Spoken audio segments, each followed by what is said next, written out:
There are a lot of reasons to love motorcycles, and I'm not going to go down the rabbit hole of trying to explain those reasons just to support that claim.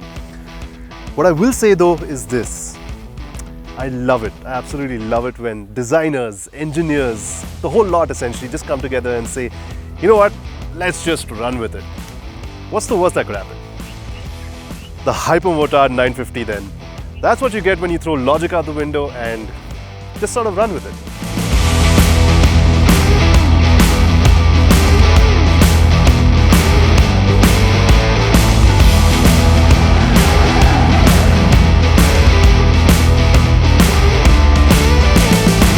Now let me explain why this is the case. And it begins right when you lay your eyes on the Hyper. This doesn't fit any one conventional shape or format of motorcycle, and I think Ducati wanted it that way. There's an argument to be made about the fact that it looks like a motocross, but then why does it have big sticky wheels, Pirelli Rosso 3s and big brakes? And then it could be argued that maybe this is a super naked, and that would fit. But then why does it have the slim, tall frame of a motocross?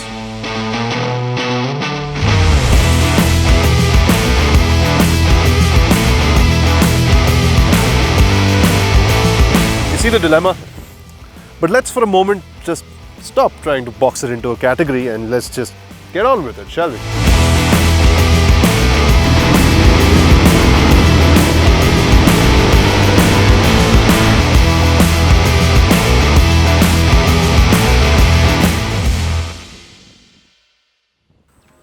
There's a part of me that wished the Hypermotard would allow me to wring its neck into submission the moment I swung a leg over it, and that's exactly what this 937cc L-twin is all about. It makes a cool 114 horsepower. Fun fact, this engine is widely used across Ducati models, but here on the Hyper, it's in its most powerful iteration. Sign me up.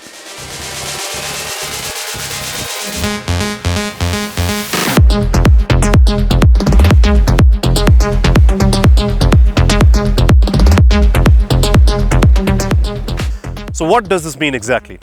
Well, the Hypermotard is fantastic if what you're about is quick, short bursts.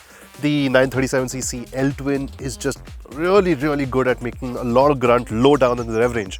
That means it's good in the city, that means it's great for overtakes. Just really nice to have in confined spaces essentially. Which obviously begs the question, is it really good around the bends? And my simple answer is, heck yes. The Rosso 3s, they're super sticky, so confidence inspiring.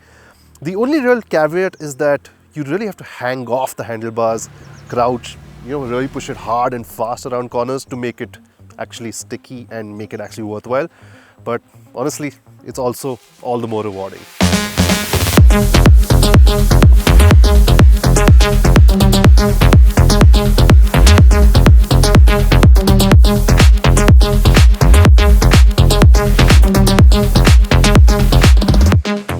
But all that said, it has got its issues.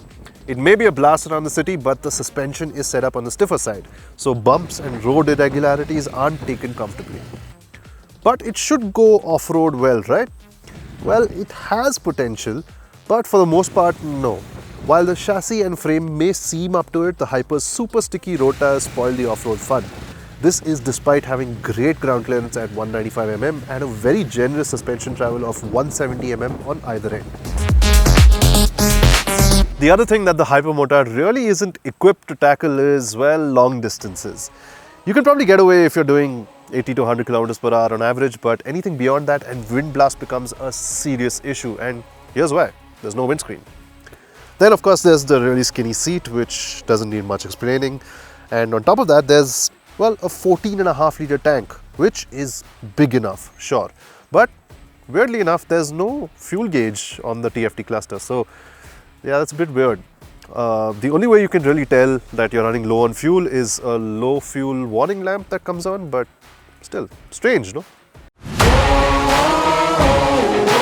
Man on a mission, I'ma get it, you know I be on a what? Yeah. You know I be on a what? But what's great is that there is no skimping on tech that will make you more confident on the bike. So you get an IMU assisted traction control, ABS and wheelie control, 3 engine modes, 3 riding modes, bi-directional quick shifter, and this gorgeous TFT readout that's plenty readable even in the harshest sunlight. So the Hyper is great for the occasional short burst of fun, supremely fun in the corners when the tarmac's good, has enough kit to keep you safe and confident, and loves a quick wheelie or two. But it's not equipped to go off the road or on long distances, or even particularly fast for that matter.